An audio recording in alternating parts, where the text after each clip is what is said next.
Boa tarde, bom dia ou boa noite, não sei a hora que você vai estar vendo esse vídeo. Eu estou aqui fazendo um resumo, né? Fazendo uma leitura aqui do texto, uma leitura comentada, né? Então, capítulo 13, Independência do Brasil. E aí ele vem aqui falando da crise colonial, as contradições e declínio de um sistema de exploração. Ó, a partir da metade do século XVIII, o sistema colonial implementado por espanhóis e portugueses na América passou por uma série de transformações. No Brasil colônia não foi diferente. O advento do capitalismo industrial foi a principal causa da natureza externa, da destruição do sistema colonial. Aliados a esses fatores, crises internas abalaram as relações sociais, políticas e econômicas entre a colônia e a metrópole portuguesa, culminando no processo de independência do Brasil. Vejamos então um pouco dessa situação interna, como era a sociedade colonial no fim do século XVIII e como estavam as relações político-econômicas com a metrópole. Então aqui é o seguinte, ele está falando que várias coisas interferiram nesse processo. Uma delas foi a Revolução Industrial, né? Ela interferiu muito nisso aí. Nós temos também outras causas, né? Revolução Francesa, Era Napoleônica, várias outras causas que interferiram nesse período. E aí agora o autor vai falar das coisas internas que estavam acontecendo. Ele vai apresentar para a gente a sociedade colonial. Então, ó, continuando a leitura. Sociedade colonial.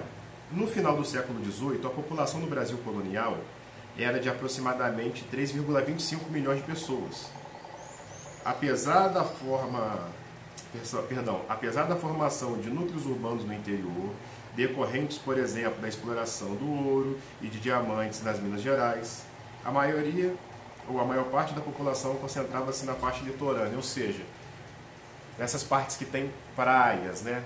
As partes costeiras. Litoral é essa parte das praias, aquela parte que pega a costa do Brasil.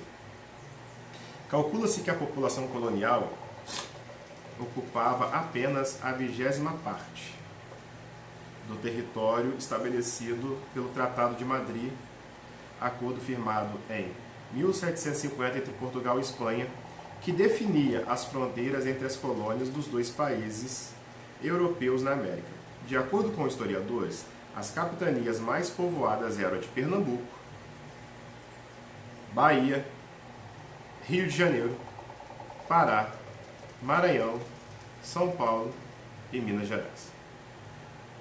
Devido às grandes distâncias entre os núcleos econômicos da colônia e à deficiência dos meios de transporte, a população colonial mantinha mais relações comerciais com a metrópole portuguesa do que internamente com as diferentes capitanias. Então, os brasileiros, por exemplo, que eram filhos de grandes proprietários, os brasileiros que eram ricos, né? Eles tinham muito contato porque eles acabavam indo estudar em Portugal, na Universidade de Coimbra. Então, o que acontecia? A maioria das vezes, a elite brasileira, ela criava vínculos fora do Brasil do que dentro do Brasil. Ela criava mais vínculo lá na universidade do que aqui mesmo, né? Então, o que acontece? Por essa relação entre as cidades, as vilas, elas têm mais contato com Portugal do que com as outras que estavam aqui perto, né? Essa relação se dava de uma maneira lá em Portugal, eles iam para lá e lá eles ficavam amigos. Então havia pouco contato, né? Ou na verdade não havia nem, não é que não havia nenhum contato, mas o contato ele se dava muito maior escala entre essas vilas, essas cidades, entre Portugal e essas capitanias do que entre elas entre si. Continuando. Grupos econômicos. Com base nas relações políticas, econômicas e sociais estabelecidas entre a colônia e a metrópole, alguns historiadores propõem que é possível distinguir 3 grupos básicos da população colonial. Então, qual eram os grupos? Os colonizadores ou rei-nós. constituíam o grupo que representava mais diretamente os interesses do governo português e sua política colonial.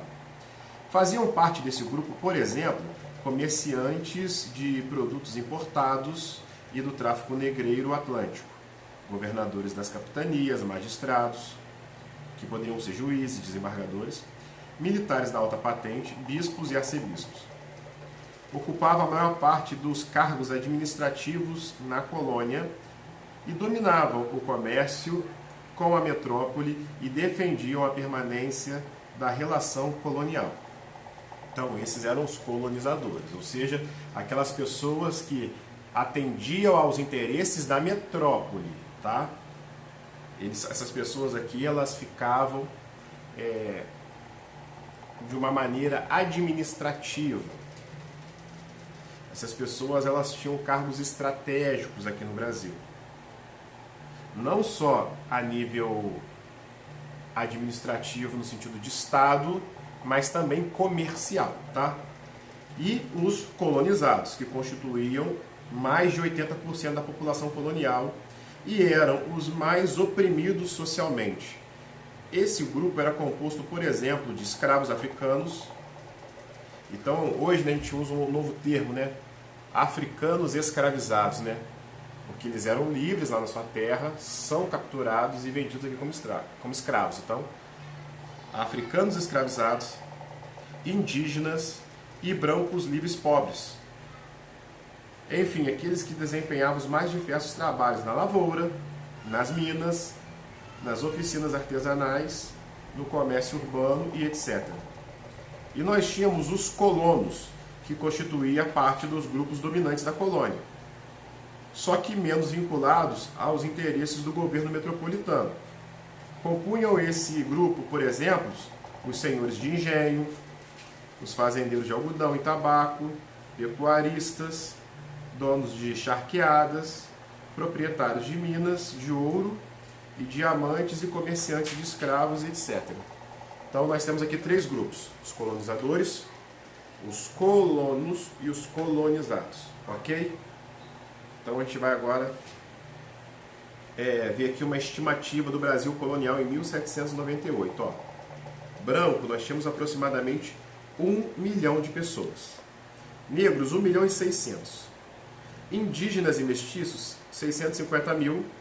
E uma população total de 3 milhões 250 mil pessoas no Brasil. E aí nós fechamos aqui a página 163.